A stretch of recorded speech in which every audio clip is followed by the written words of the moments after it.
ఇటీవల ఓ మహిళా choreographer Johnny master పై లైంగికంగా వేధించాడని, మతం మార్చుకుని పెళ్లి చేసుకోమని బలవంత పెట్టాడని ఆరోపణలు చేస్తూ ఫిర్యాదు చేసిన సంగతి తెలిసిందే.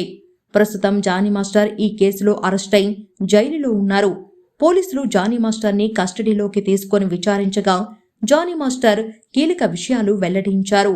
పోలీసుల కస్టడీలో జానీ మాస్టర్ తనపై ఆ అమ్మాయి చేస్తున్న ఆరోపణలు నిరాధారమైనవని, ఢీ షో ద్వారా తనకు తానే పరిచయం చేసుకుందని, మైనర్గా ఉన్న సమయంలో లైంగిక దాడి చేశాననేది అబద్ధమని తెలిపారు.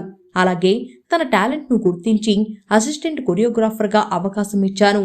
తనని పెళ్లి చేసుకోవాలని మానసికంగా నేను హింసించలేదని, ఎన్నోసార్లు తనే నన్ను బెదిరింపులకు గురి చేసిందని తెలిపారు. అలాగే జానీ మాస్టర్ మరో కీలక విషయం తెలిపారు. కస్టడీలో జానీ మాస్టర్ నేను పడుతున్న ఇబ్బందిపై డైరెక్టర్ సుకుమార్ దృష్టికి తీసుకెళ్లాలని, సుకుమార్ పిలిచి మాట్లాడినా కూడా ఆమెలో మార్పు రాలేదని, నాపై కుట్ర జరిగింది, వెనుక ఉండి నాపై కుట్ర చేశారని, నా ఎదుగుదలను ఓరవలేకనే ఈ కేసులో ఇరికించారని తెలిపారు జానీ మాస్టర్. నేటితో జానీ మాస్టర్ పోలీస్ కస్టడీ పూర్తి కానుండగా నేడు కోర్టులో జానీ మాస్టర్ని హాజరుపరచనున్నారు పోలీసులు. లైంగిక వేధింపుల కేసులో 3 రోజుల పాటు జానీ మాస్టర్ని పోలీసులు విచారించారు. అయితే తాజాగా కస్టడీలో జానీ మాస్టర్ సుకుమార్ పేరు ప్రస్తావించడంతో ఈ కేసు మరింత సంచలనంగా మారింది.